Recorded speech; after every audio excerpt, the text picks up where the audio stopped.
Ever wondered why K-dramas went from sweet family tales and rom-coms to epic zombie thrillers, high-stakes survival games, and anti-hero revenge sagas? It all started when a handful of trailblazing series decided to break every rule in the book, and the entire industry followed. Today, we're diving into the 5 most iconic K-dramas that rewrote the rules of Korean entertainment. Stick around until the end to see how each show changed the game, inspired dozens of hits, and even reshaped global TV trends. And if you love deep dives into the evolution of your favorite shows, hit that like button and subscribe for more. First up is Kingdom. Netflix's blockbuster that proved K-dramas could pull off Hollywood-level scale and thrills. Before Kingdom, Korean historical dramas focused on palace politics, royal intrigue, and melodrama. Then came Kingdom, fusing Joseon-era court conspiracies with a terrifying zombie plague. Suddenly, we were racing through misty palaces, sword in hand, battling hordes of the undead, an impossible mashup that worked brilliantly. Joo Ji-hoon's crown prince raced to uncover a deadly secret, delivering breathtaking action sequences, sweeping cinematography, and cliffhangers that left viewers gasping. Kingdom didn't just launch a zombie craze, it set a new benchmark for production value. After it, series like All of Us Are Dead, Happiness, and Sweet Home explored infection-driven horror in schools, apartments, and post-apocalyptic landscapes.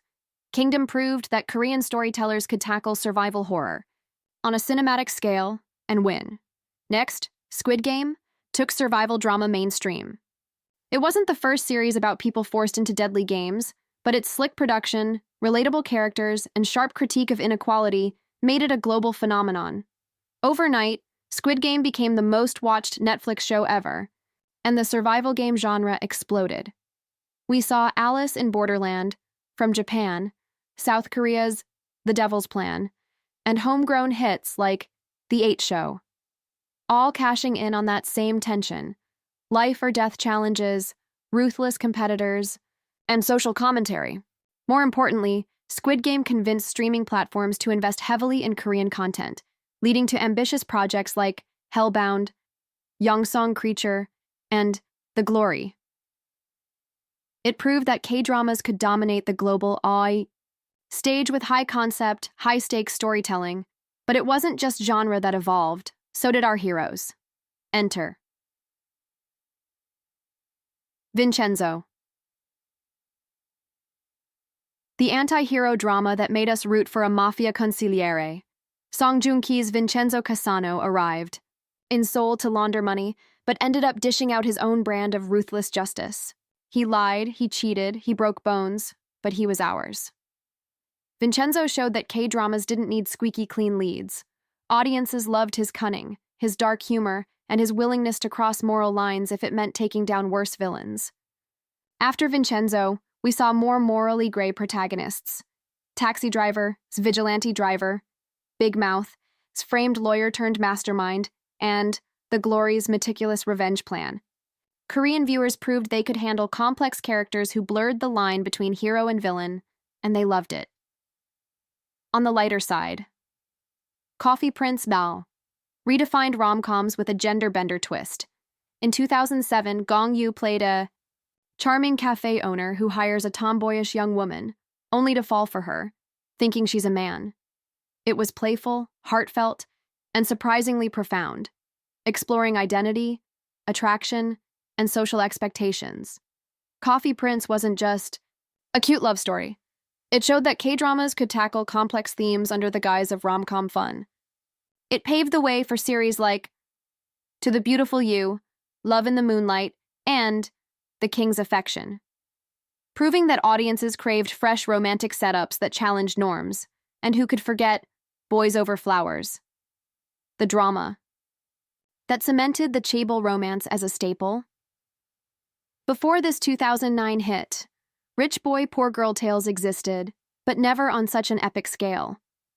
Lee Min-ho's cold-hearted F4 leader, Gu Junpyo, fell for the feisty John D, and we couldn't look away. It was over the top, private jets, designer wardrobes, dramatic confrontations, but it worked like crazy. Boys Over Flowers.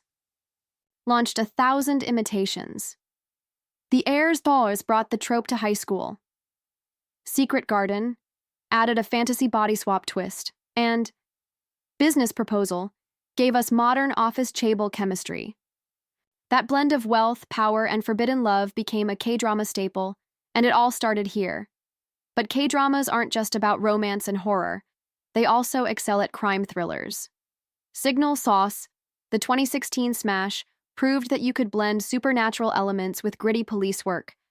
A present-day profiler and a detective from the 80s communicate via a mysterious walkie-talkie to solve cold cases. Each action in the past ripples forward, raising the stakes.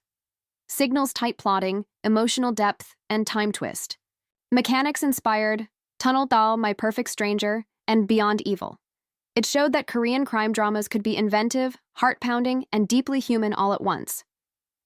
Meanwhile, slice-of-life dramas found new popularity thanks to Reply 1997 and its sequels.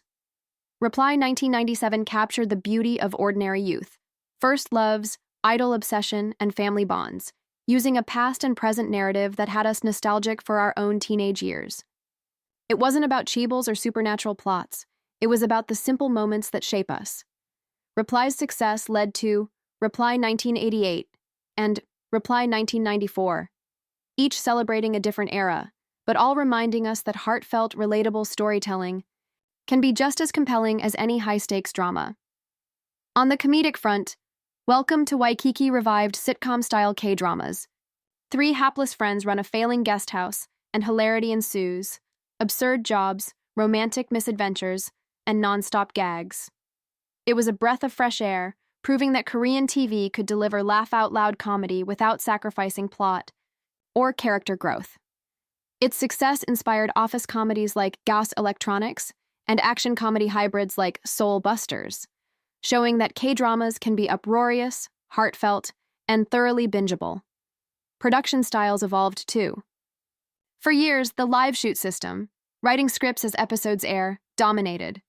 It allowed flexibility, but often led to frantic rewrites and uneven finales. Then came Descendants of the Sun, which pre-filmed its entire run before airing. The result was a polished cinematic drama with breathtaking locations, tight storytelling, and zero last-minute chaos.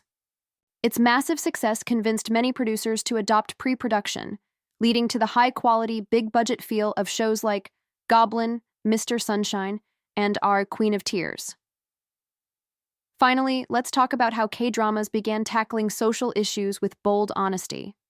Sky Castle turned the cutthroat world of elite education into a dark satire, exposing parental pressure and academic obsession.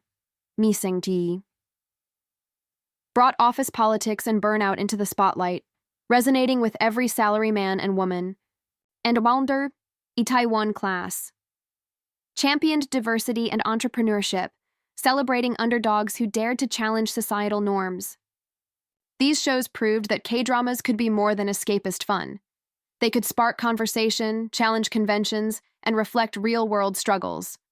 From Kingdom's undead plagues to Squid Game's deadly games, from Vincenzo's anti-hero, Justice to Coffee Prince's gender-bender romance, Korean dramas have repeatedly reinvented themselves.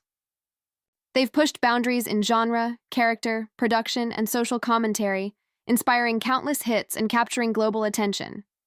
And with streaming platforms hungry for fresh content, the next game changer is always just around the corner.